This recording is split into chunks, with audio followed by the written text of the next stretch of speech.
Estamos de regreso esta mañana con Alfredo Figueroa y bueno, con todos los temas que están aquí a la mesa. Recuperamos un fragmento de lo que la secretaria de Gobernación del gobierno de López Obrador, Luisa María Alcalde, expuso nuevamente hoy, que es que desde el gobierno federal se está exponiendo información de la autoridad electoral que tendría que exponer la autoridad electoral, léase el INE, y pues eso todavía no ocurre. Pero bueno, lo que se hace es presentarlo con naturalidad, ¿no? Es decir, presentar con normalidad que sea el gobierno de la República el que muestre estas informaciones para empezar a hablar, ¿no? Bueno, para empezar, el gobierno de la República no tiene ninguna facultad para determinar cuál va a ser la asignación que se va a dar en el Instituto Nacional Electoral. Me llaman la atención dos cosas. La primera es que Luisa María Calderón, Luisa María Tocaya Alcalde. de Luisa María, pero no, es alcalde. Sí, es alcalde. pero supongo que distante ideológicamente. Totalmente, sí. Diametralmente opuestas. Diametralmente opuestas. Luisa María Alcalde quiera asumir una función que en el autoritarismo y en ese periodo previo al régimen de la transición tuvo la Secretaría de Gobernación. La Secretaría de Gobernación era quien presidía el Instituto Nacional Electoral. Tiempo atrás, cuando no había un INE autónomo. ¿El último fue Carpizo? No. El último, de los últimos, debió ser Carpizo, ciertamente. ¿Puede ser que sí? Sí. Carpizo, Chaufet, me parece que Emilio Chaufet. Que podría ser, ¿no? Sí. Secretario de Gobernación con Cedillo, que es el de la reforma. Luisa María Alcalde quiere actuar o dar la información que en realidad le corresponde dar, y esto merece la pena analizarlo, a la presidenta del Instituto Nacional Electoral, Guadalupe Tadei, que siempre está muy preocupada por qué colores usa una manifestación, pero que puede pasar por absolutamente alto el hecho de que el gobierno de la República esté dando información de esta naturaleza, que además es información que tiene elementos falsos en relación a cómo sería la aplicación de la actual norma que hoy, digamos, el método ordinario que el Instituto Nacional Electoral va a emplear para la asignación de plurinominales. No se trata de una opinión como el gobierno de pronto pretende expresar, ¿no? Es decir, nosotros estamos en un ejercicio de opinión pública diciendo, usted es una autoridad. Sí, no es un ciudadano opinando de nada. No es un ciudadano opinando de nada. Ciudadanos y la acá, otra autoridad, en nuestro buzón de voz, pero esta es autoridad. Pero aquí hay una enorme polémica del país, ya estamos viendo la cantidad de gente, en este programa lo hemos vivido, pero además hay muchas columnas que están hablando del tema de la sobrerepresentación en el país, hay un debate público sobre eso, a ese debate se ha sumado ya el presidente de la República hablando de este tipo de cosas, y estamos todos en esa discusión pública, ¿no? Bueno, es necesario que el Instituto Nacional Electoral autoridad en la materia. Esa sí autoridad en la materia. Abra una discusión pública, abierta, de cómo va a aplicar ese método de asignación y de cuáles son las razones que se están advirtiendo en el espacio público, de unas y otras razones, para ver cómo resuelve un asunto de la mayor importancia. ¿De qué se trata? Pues cuando decimos sobre representación, hablamos de la representación del pueblo de México en la Cámara que mejor lo representa. La Cámara que representa realmente la población mexicana, a diferencia del Senado o a diferencia del Ejecutivo Federal. Se llama Cámara de Diputadas y Diputados. Ahí se representa al pueblo de México. Y se representa ahí porque ahí sí hay la proporcionalidad. También en los otros poderes, en el Ejecutivo, de otra manera. Pues Carmen, yo te diría que de otras muy distintas maneras en el sistema electoral. Pero bueno, es una representación de Veamos el Senado, por ejemplo. Son los estados. El Senado tiene, sí, eso representa al Pacto Federal. Al Pacto Federal. Y por lo tanto tienes ahí, digamos, la celebración de un acuerdo entre estados, por eso somos Estados Unidos mexicanos, y por eso tú tienes lo mismo en Tlaxcala. 3 senadoras, que las que tienes en el Estado de México, no importando el tamaño de la población de Tlaxcala y del Estado de México. Pero en la Cámara de Diputados no. En la Cámara de Diputados representas al soberano, al pueblo en términos de su proporción numérica en relación a cuántos representantes le corresponden a un determinado número de personas en el país. Entonces, y el Ejecutivo es una votación mayoritaria. Es decir, tú tienes en el Poder Ejecutivo, no era el modelo mexicano en sí mismo, porque también había una condición de jefe de Estado de parte del presidente de la República, pero una persona llega a la presidencia de la República por el voto mayoritario de las personas. En cambio, en la Cámara de Diputados lo que tú recibes es el pluralismo político de un país, y por eso ahí, a reserva de lo que nos diga el intérprete de la Constitución del que hablábamos el otro día, ahí sí reside el pueblo de México. La diversidad enorme. Bueno, cuando hablamos de sobrerepresentación, estamos hablando de quitarle a unas personas la posibilidad de ser representadas en la Cámara de Diputadas y Diputados, ¿no? Cuando hablamos de subrepresentación, hablamos de exactamente el mismo fenómeno. Entonces, ante esto estamos, y por cierto, los datos que presenta la Secretaría de Gobernación son incorrectos. Dame un segundo. Le mando un saludo a nuestro muy estimado colega periodista que se ha especializado en esta materia, Ernesto Núñez Albarrán. Ernesto nos dice que Guadalupe Tadei, la presidenta del INE, ya lo dijo, que va a ser conforme a un acuerdo que aprobaron en diciembre de 2023 con 10 votos a favor y que dice por partido, y que solo Claudia Zavala votó en contra. A ver, saludos. Ernesto. Saludos, Ernesto Núñez. Hay que revisar el acuerdo que dice... conforme a las reglas previas, dice... Sí, bueno, hay que revisar el acuerdo. ¿Y por qué hay que revisar el acuerdo? Si ahorita tengo tiempo, le voy a citar a Ernesto, pero sobre todo al auditorio. Venga.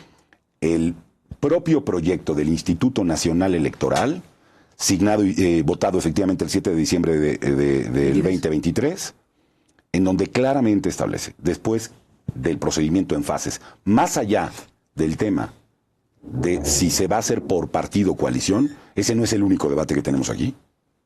Si no hay militancia efectiva, y por eso es falso los datos que está dando la Secretaría de Gobernación en este momento. A ver.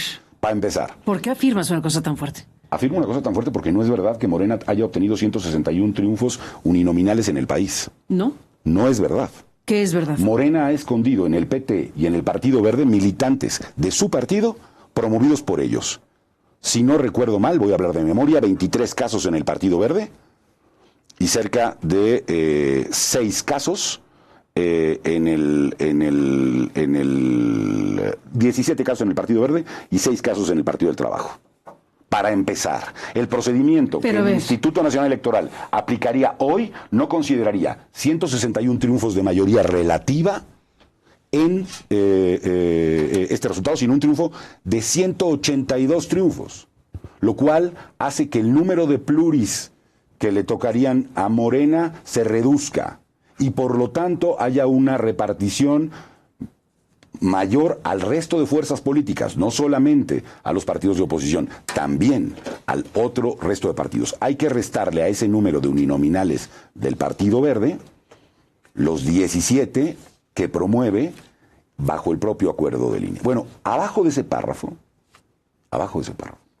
dice, si después de aplicar este procedimiento hubiese una diferencia importante entre entre el porcentaje que tiene un partido político y el porcentaje que tiene de diputadas y diputados, si hay una disparidad, el INE habrá de procurar que esa distorsión se modifique. Es decir, ¿cómo va el INE, y esa es la pregunta para Guadalupe Tadei y para los miembros del Consejo General, a aplicar este artículo? A aplicar este fragmento cuando lo que tienes hoy de evidencia es que hay una desproporción entre el número de votos que obtuvo cada partido político y el número de escaños que tiene cada partido político. Cuando hay un esquema de coaliciones que ha pervertido y que ya el INE reconoció que pervirtió el sistema de representación política y por eso habló de la militancia efectiva. Y por eso dejó ese párrafo en ese acuerdo firmado, votado el 7 de diciembre de 2023. La pregunta a la señora Tadei es, explíquenos, señora Tadei, cómo va a aplicar esa prevención que se dejó la autoridad frente a este tipo de condiciones y de circunstancias que tiene la vida pública. No me interesa que nos remita eso, me interesa que haya una clarificación de parte del Consejo General de esta condición y de esta realidad, frente además al intento de simulación de partidos que promueven y que dicen son nuestros candidatos cuando en realidad son los candidatos de Morena.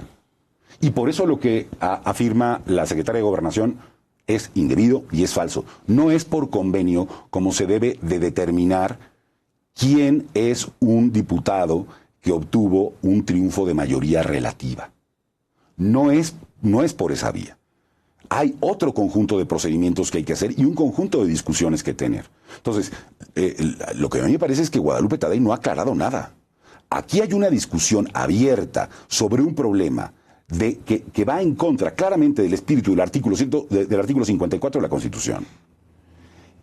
El propio acuerdo que ellos signaron prevé un mecanismo para tener esa resolución, y hoy que estamos ante esta circunstancia, pues la autoridad tiene la obligación de abrir una discusión pública y no hacer un silencio remitiéndonos a ese acuerdo que dice que por partidos, cuando además desde la Presidencia de la República se dan datos como estos. La Presidencia de la República, a través de la Secretaría de Gobernación, esta misma mañana, desde Palacio Nacional, expuso lo siguiente. Oímos al gobierno y regresamos a Alfredo Figueroa con tu análisis. ¿Qué pasa en esta legislatura?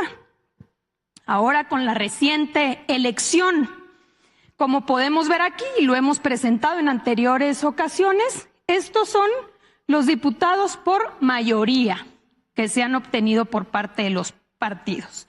En el caso de Morena, por ejemplo, 161 diputados por mayoría, distritos ganados.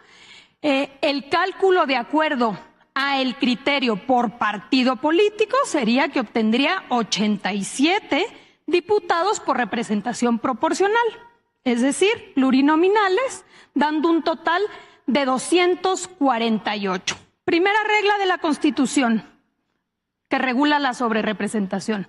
No más de 300 diputados. 248. No son más de 248 diputados. Es la primera regla. Y segunda regla que establece la Constitución es el total de la votación emitida más 8 puntos porcentuales no puede exceder. ¿Cuál fue la votación emitida por Morena? 46.54%. Si le incluye uno los diputados plurinominales, te da una representación de 49.6%. No excede la segunda regla establecida por nuestra Constitución. Y así lo podemos ver en el caso del PT, 38 diputados por mayoría, 12 sería la asignación de representación proporcional, dando un total de 50. El PT obtuvo 5.8% de la votación, obtendría el 10% de representación en la Cámara. En el caso del Verde Ecologista, del PAN, del PRI, del PRD y de Movimiento Ciudadano, lo mismo. En ningún caso se transgreden estas dos reglas básicas de nuestra Constitución, que no excedan 300 y que no excedan la votación total más el 8%. Aquí está la distribución que hemos señalado. ¿Qué sucede o por qué esta discusión? Porque, como sabemos, de acuerdo a las reglas hoy establecidas en nuestra Constitución, la coalición Morena, PT y Verde Ecologista obtendría 373 diputadas y diputados, es decir, una mayoría calificada. Y la mayoría calificada te da la posibilidad de modificar la Constitución, no solamente las leyes. ¿Por qué esta discusión y por qué no quieren que se siga con el mismo criterio que establece nuestra Constitución y que se ha mantenido desde 2008? Porque ahora dicen, no, que no sea por partido, que sea por coalición. Porque no quieren que se obtenga la mayoría calificada y se tenga la posibilidad de reformar la Constitución y así llevar a cabo la reforma al Poder Judicial y con ello que la gente pueda votar por jueces, magistrados y ministros. En el fondo eso es lo que está sucediendo y por eso hoy ya no les gustó el criterio que se ha mantenido siempre. Ahora dicen que no sea por partido, que sea por coalición. Entonces, esto, presidente, era importante mencionarlo.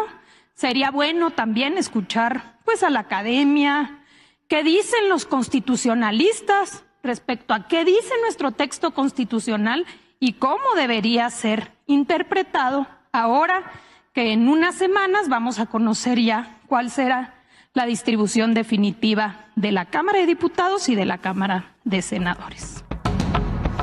Esto fue lo que explicó Luisa María, alcalde, secretaria de Gobernación, Alfredo Figueroa.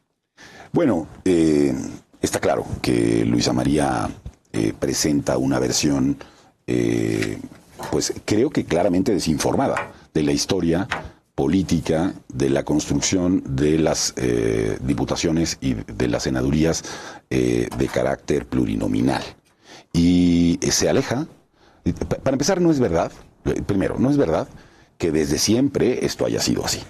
Por cierto, también habría que corregir a los constitucionalistas como el señor Saldívar, exministro, expresidente vergonzante de la Suprema Corte de Justicia de la Nación, que ayer publica y dice, siempre ha sido de esta manera. Un texto importante que hay que leer, que es el de Arturo Saldívar en Milenio. En Milenio escribió algo así como golpe de Estado técnico.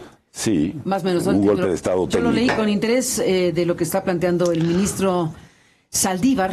Bueno, y ahí me parece una extraordinaria desinformación. Porque él dice que se tienen que respetar las reglas previamente establecidas, cita Gran Bretaña, cita varias cosas. Eso está bien. O sea, sí, pero no dice solo eso. Dice que esto siempre ha sido así, como hemos escuchado ahora a Luisa María Calderón.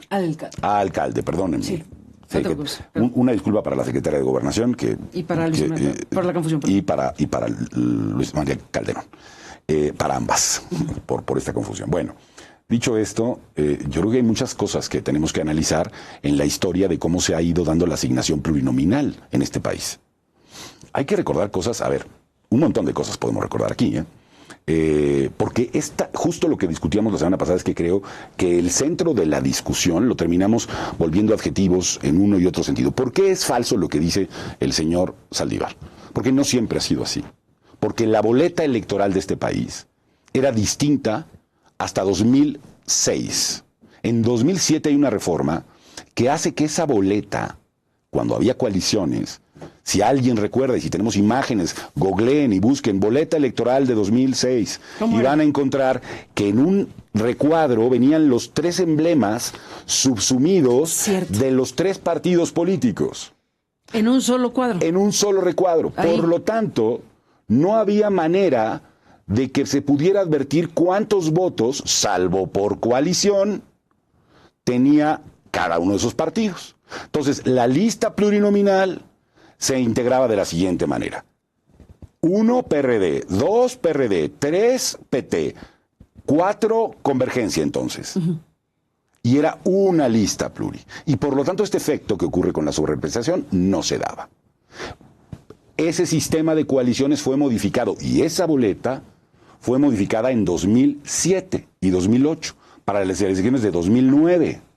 A partir de entonces, tenemos que cada partido, independientemente de que esté coaligado, tiene el número de votos que la ciudadanía les dio. Cada partido político recibe el voto que el ciudadano les dio, estén coaligados o no. Por ejemplo, en esta elección estaba coaligada Claudia Sheinbaum en Morena, con el Partido Verde y con el PT. Bueno, cuando usted acudía a las urnas, podía tachar cualquiera de estos recuadros, 2 de ellos o incluso 3. Bueno, eso hizo una modificación importante que analizar y poner en el centro de qué implicaciones tiene para ver a quién se le asigna el triunfo de ese candidato uninominal, hablando de diputados, en cada distrito. Bueno, con esto se muestra rápidamente que no siempre todo ha sido igual, que ha habido modificaciones y reformas, pero incluso dentro de esa reforma, Carmen, para acá, ese acuerdo, el del 7 de diciembre del 2023, que por cierto también fue avalado en diciembre de 2017, era distinto, y que por cierto también fue avalado en diciembre de 2020, era distinto. Y las sentencias que el tribunal ha tenido en torno a este problema han ido variando. Y los momentos y las razones que se han tenido han sido distintas. Y en todos los casos, a diferencia de lo que plantea hoy aquí la secretaria de Gobernación, hablando desde algún lugar de Palacio Nacional, pero con el espíritu ochentero de Bucareli, digamos, diciendo, no, estas cosas, esto es así, siempre ha sido de esta manera. No, perdón. Aquí ha habido un debate político, un debate público, un problema con cuál es el tema de la representación, y miren cómo son las cosas. Podemos también leer y revisar una tesis de jurisprudencia Sánchez Cordero, de una ministra promovida en 1998 por un partido. Puede voltearse la secretaria de Gobernación, así girar tantito la cabeza y preguntarle al señor presidente de la República, ¿quién era, señor presidente de la República, el presidente del Partido de la Revolución Democrática en 1998? ¿Quién era el presidente de la República, el presidente del Partido de la Revolución Democrática en 1998? ¿Y qué controversia? AMLO. ¿Y qué controversia ese presidente del PRD entonces, AMLO, interpuso en la Corte? Que generó una tesis de jurisprudencia cuya ponente fue Olga Sánchez Cordero.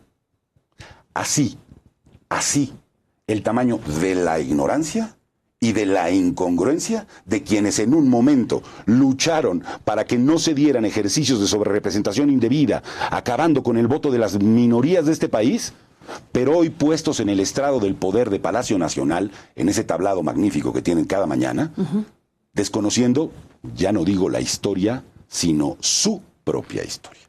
Eso es lo que uno advierte cuando ve estas cosas. Y de esto de lo que hablo, como del acuerdo del INE y de otras cosas, hay que dar cuenta pública porque hay evidencia pública y hay hechos sobre los que tener una discusión.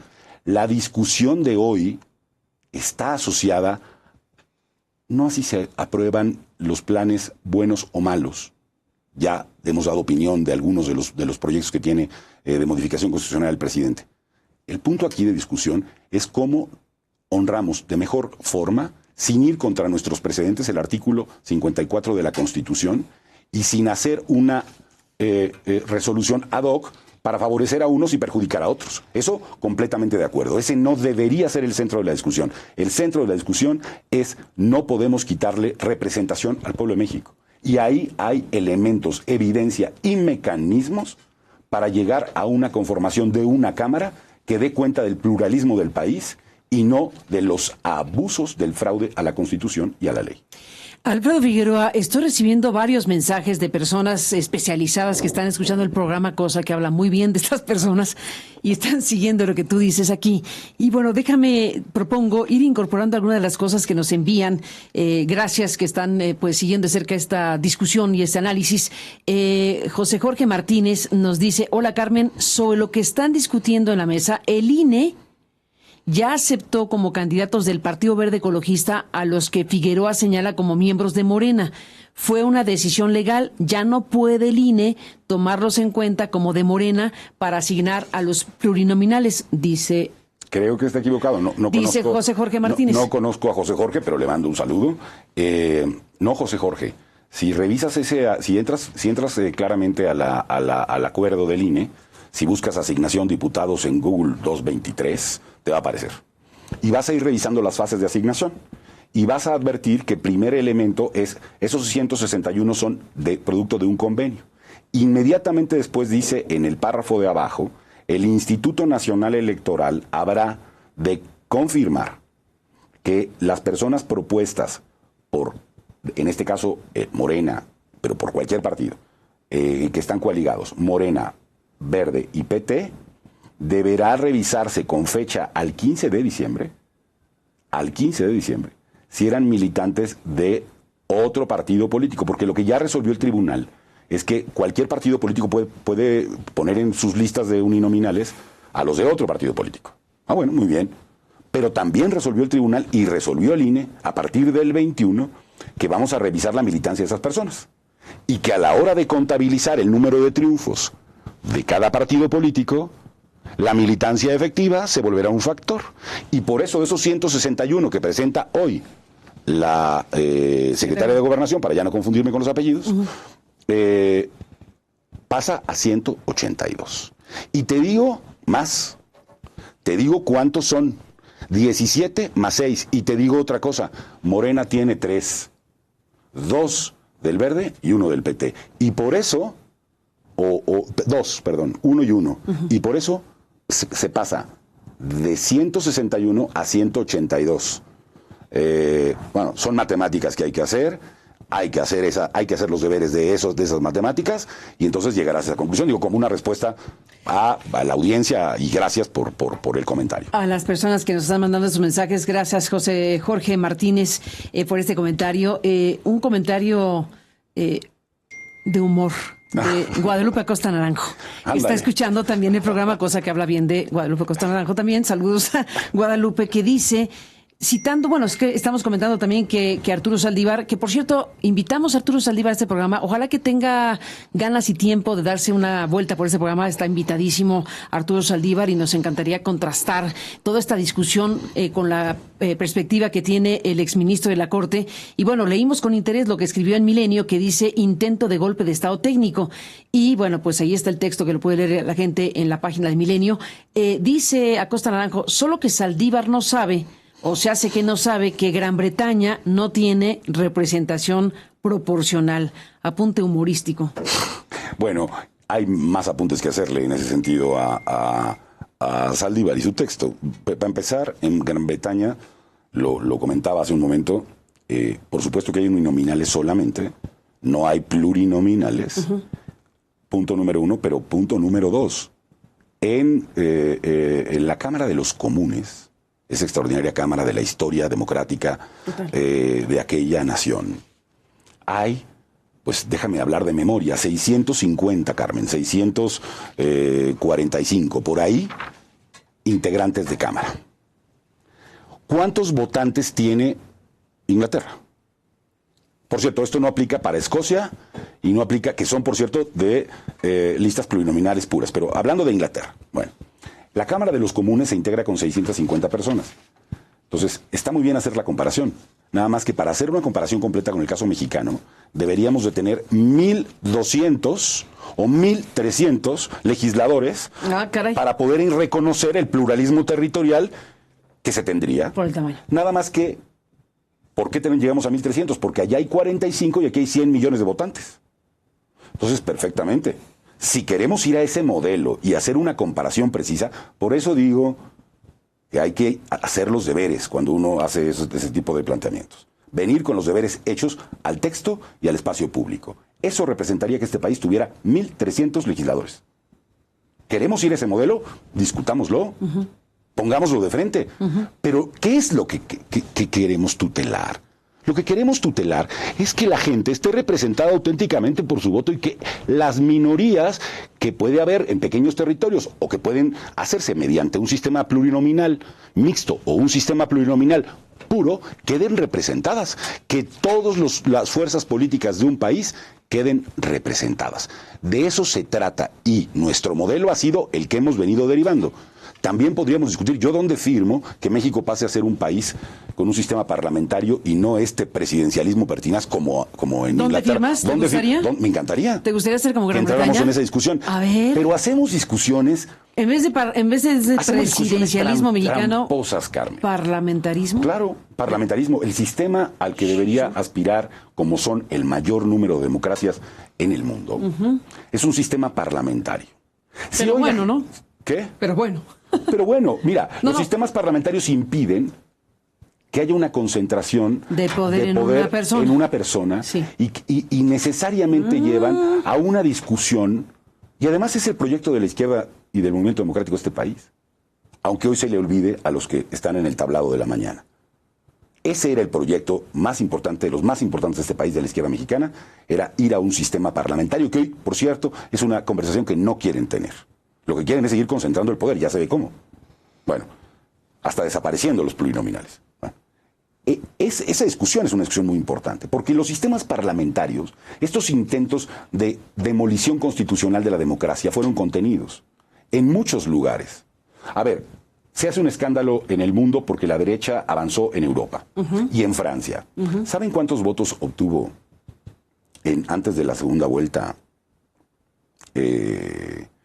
Jean-Marie Le Pen? 30%. 30%. Y va eso a la Cámara. Y entonces no se puede hacer modificaciones de yo mañana desaparezco a la corte y traigo a mis 4, 20, 15 amigos porque se me ocurrió que voy a hacer unas elecciones, quién sabe cómo las voy a lograr hacer, pero las voy a hacer. En fin, esas cosas se vuelven una discusión seria, una discusión profunda. La trampa es tratar de ganar discusiones públicas sin evidencia, sin elementos, sin hacer...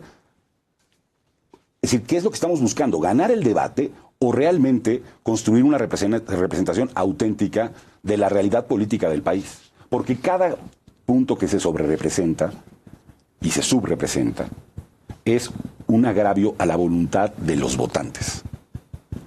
Y para ir anunciando cuál es la solución, Carmen, la solución está en la boleta, está en los votantes. Está en los votantes. Bueno, pues de todo esto seguiremos hablando, se nos acabó el tiempo, Alfredo Figueroa, pero bueno, queda